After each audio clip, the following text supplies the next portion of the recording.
आज मैं ऐसे ही बैठी थी तो मैंने सोचा क्यों ना अपने फ्रेंड से बात की जाए। एक बात थी, एक स्टोरी जो मैं आपको बताना चाहती हूँ बहुत दिनों से, पर बता नहीं पा रही थी क्योंकि मैं किससे शेयर करूँ। ऐसी बातें तो सिर्फ अपने फ्रेंड से ही शेयर कर सकते हैं।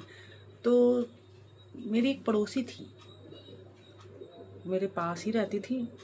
तो वो क्या करती थी, जब भी मेरे घर में कोई भी आवाज़ हो, कोई भी आए कोई भी जाए, कुछ भी, पूरा नज़र रखती थी। मैंने कहा ठीक है चलो चलता है। उन्हें लगता था मुझे पता नहीं चलता, पर मैं तो सब पता करती थी क्योंकि मुझे तो दिखता था ना सारा कि कौन मेरे घर में ताक झाँक कर रहा है या नहीं कर रहा है। एक दिन मेरे और मेरे हस्बैंड के बीच ना थोड़ा सा झगड़ा हो गया तेज़ आवाज़ में। उन्होंने पूरा सुना होगा, अब उन्हें नहीं पता कि मुझे पता है। मैं बाहर निकली दूसरे दिन तो पूछती हैं, कल कुछ आवाज़ें आ रही थी आपके यहाँ से। तो हमने कहा अरे वाह, आपको बड़ी चिंता है हमारे घर की आवाज़ों की। हाँ, हमने कहा अच्छा। तो हमने कहा जो ये आवाज़ें आ रही थी तो आपको ये भी पता होगा कि क्या हुआ। तो थोड़ा सा झेप के बोलती है, नहीं नहीं, मैंने ठीक से सुना नहीं, कुछ तो था, हमें कुछ नहीं, सिर्फ बातें कर रहे थे। कहीं बातें तो नहीं कर रही थी, थोड़ा सा तो झगड़ा कर रही थी।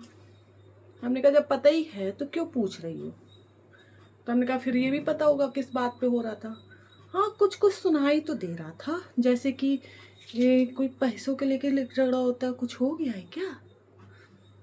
मैंने कहा रुको अभी आपको तो मैं बताती हूँ। मैंने कहा हाँ, जब आपने सुन ही लिया है तो क्या अब आप मेरी हेल्प करेंगी। जैसे ही मैंने ये शब्द बोला, बोलती है अरे अरे वो तो आप दोनों के बीच की बात है, इसमें मैं कहाँ से बीच में आ गई। हमने कहा अच्छा, तो हमारे घर में ताक झांक करने की आपकी आदत है, आप वो सुन सकती हैं, हेल्प करने की आदत नहीं है आपकी, है वो भी तो कर सकती हैं।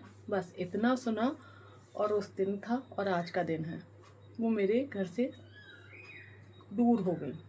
तो क्या मैंने सही किया?